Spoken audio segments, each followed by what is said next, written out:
In today's video for Throne of Liberty, we're going to be taking a little look at the brand new battle pass, the Phantom Tracker Star. I'm going to be taking a look, see how it's shaping up against our old one, and whether or not I think it's worth investing the 500 Lucent that it costs in order to fully unlock the premium pass. With the last one, as you saw, there was actually quite a lot of nice stuff in there. There was some upgrade growth stones that can really help you out, a little bit of gold along the way, and the main thing I'd probably say is when you made it all the way to the very end, if you purchased the premium pass, you obviously got the chance to grab hold of 2 custom skins for your weapons that could really help your character stand out. This season's pass is going to be the Phantom's Trackers Star, and it's going to be a little bit different to last. If we go along the very top tree, the one that's going to be the free, you can get yourself some tasty stuff straight off the bat, some mystic keys, a few ways to get yourself a little bit of additional Solent as well, and of course you'll be racking up quite a few of those Phantom Tracker star points if you want to spend them in the shop later on. What I've noticed on this pass, there isn't quite as much going on with the growth stone, so you won't be able to upgrade your equipment and your gear quite as much with this one, but there are a few other things that are going on that are actually quite nice, such as this one round about midway where you're going to unlock yourself a new gesture.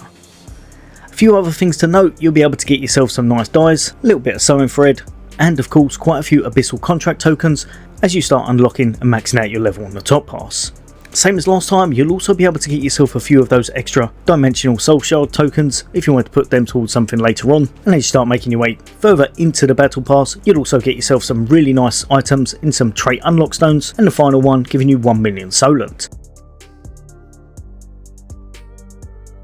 For the premium, however, I think it kicks off really strong, as it's going to give you this morph right here, the Sap Almira's, a really cool looking bunny transform. So if you like the looks of this and you want to be running around as a bunny, then the season pass is going to start off strong for you. Some more mystic keys and a few of the blue growth stones, and then a little bit further on you're going to unlock another one of those poses. This gesture is going to be of you sitting down.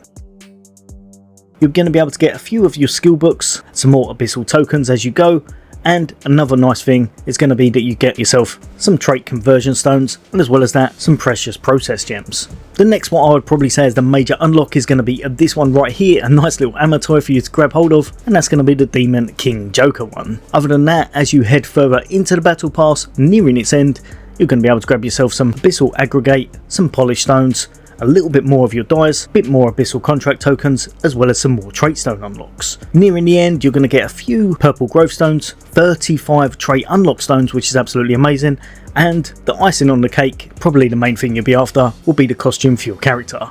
This one looks absolutely awesome, gives me a kind of Gotham Knights vibe. You look like a bit of a superhero, but it also looks like it's kind of mixed with an Assassin's Creed vibe. So honestly, it may well be one you want to invest into. Going over to the Phantom Tracker Star Shop, and again I think this one's actually slightly better than last time.